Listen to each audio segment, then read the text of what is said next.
প্রাথমিক শিক্ষা অধিদপ্তরে হিসাব সহকারী পদে আপনারা যারা আবেদন করেছিলেন, আজকে ২৬ তারিখে আবেদনের পরীক্ষা হওয়ার কথা ছিল। আজকে কিন্তু পরীক্ষাটি স্থগিত করা হয়েছে। তো আজকে কি জন্য স্থগিত করা হয়েছে, কেন হয়েছে এবং কি তথ্য আজকের এই বিজ্ঞপ্তিতে দেওয়া হয়েছে আমরা পুরো নোটিশটা আপনাদেরকে দেখিয়ে দেব এবং পরীক্ষা স্থগিতের যেই নোটিশটা সেটার মধ্যে কি তথ্য আছে সেটা আমরা বিস্তারিত দেখব আপনাদের সঙ্গে এবং আমরা ইতিমধ্যে আপনাদের জন্য সেটা বের করে রেখেছি। প্রাথমিক শিক্ষা অধিদপ্তর থেকে আমরা সেটা কালেক্ট করেছি। তো আমরা আপনাদেরকে জানিয়ে দিচ্ছি পুরো বিষয়টা এবং বিজ্ঞপ্তিটা দেখিয়ে দিচ্ছি। ভিডিও শুরু করার আগে আপনাদেরকে বলব আপনারা যারা দেশে বা বিদেশে চাকরির জন্য দক্ষতা উন্নয়ন সার্টিফিকেট গুলো গ্রহণ করতে চান, অনলাইন ভেরিফাইড আমাদের ওয়েবসাইটে প্রচুর পরিমাণে কোর্স আছে। কোর্সগুলো করে আপনারা অনলাইনে সার্টিফিকেট গুলো গ্রহণ করতে পারেন এবং চাইলে আপনারা হোয়াটসঅ্যাপে যোগাযোগ করতে পারেন। তো আমরা চলে যাব আমাদের মূল ভিডিওতে।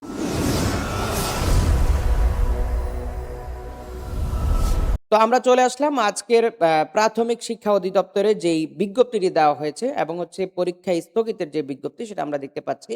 তো এখানে রয়েছে এত দ্বারা সকলের অবগতির জন্য জানানো যাচ্ছে যে প্রাথমিক শিক্ষা অধিদপ্তরের আওতাধীন হিসাব সহকারী পদে অনুষ্ঠেয় ২৬ ডিসেম্বর ২০২৫ তারিখে বিকাল ৩ ঘটিকা থেকে ৪টা ২০ মিনিট পর্যন্ত সময়ের পরীক্ষা অনিবার্য কারণবশত স্থগিত করা হলো। তো স্থগিত করা হওয়ার প্রেক্ষিতে জানানো হয়নি যে কবে এর পরীক্ষাটা হবে। স্থগিতকৃত পরীক্ষার তারিখ ও সময় পরবর্তীতে জানানো হবে।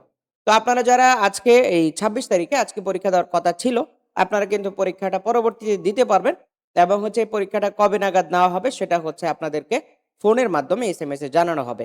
অতএব আপনাদেরকে কি করতে হবে? ওয়েবসাইটে লক্ষ্য রাখতে হবে অথবা আপনাদের ফোনের এসএমএস এর দিকে লক্ষ্য রাখতে হবে।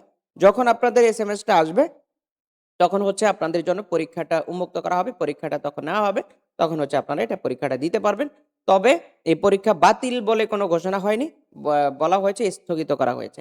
তো স্থগিত পরীক্ষাটা আশা করি আপনারা দিতে পারবেন। এই আজকের বিজ্ঞপ্তি। তো এই বিজ্ঞপ্তিটা জানার জন্য অনেকেই প্রশ্ন করেছেন বা অনেকে নক করেছেন, অনেকে কমেন্ট করেছেন যে প্রাথমিক অধিদপ্তরে আবেদনের ভিডিও আপনারা দিয়েছিলেন কিন্তু পরীক্ষা কেন হয়নি? কেন এসএমএস আসেনি? আপনাদের ভিডিও দেখে আবেদন করেছিলাম। তো এটা নিয়ে অনেকে প্রশ্ন করেছেন। তো সেই সূত্রে আজকের এই বিজ্ঞপ্তিটা প্রকাশ করা। তো আপনাদেরকে বলব আপনারা যারা আমাদের চ্যানেলে নতুন, অবশ্যই আমাদের চ্যানেলটিকে সাবস্ক্রাইব করে দিবেন। তো মূল ভিডিওতে যাওয়ার আগে বলব আপনারা যারা দেশে বা বিদেশে চাকরির জন্য দক্ষতা উন্নয়ন সার্টিফিকেট গুলো গ্রহণ করতে চান, অনলাইনে কোর্স করে আমাদের ওয়েবসাইট থেকে আপনারা খুব সহজে সার্টিফিকেট গুলো গ্রহণ করতে পারেন এবং অনলাইনে কোর্স করে সার্টিফিকেট গ্রহণ করার জন্য আমাদের ওয়েবসাইটেও আপনারা আ ভিজিট করতে পারেন অথবা আমাদের হোয়াটসঅ্যাপে যোগাযোগ করতে পারেন। তো আজকের মতো বিদায় নিচ্ছি। দেখা হচ্ছে আমাদের পরবর্তী কোনো আপডেট ভিডিওতে। আসসালামু আলাইকুম।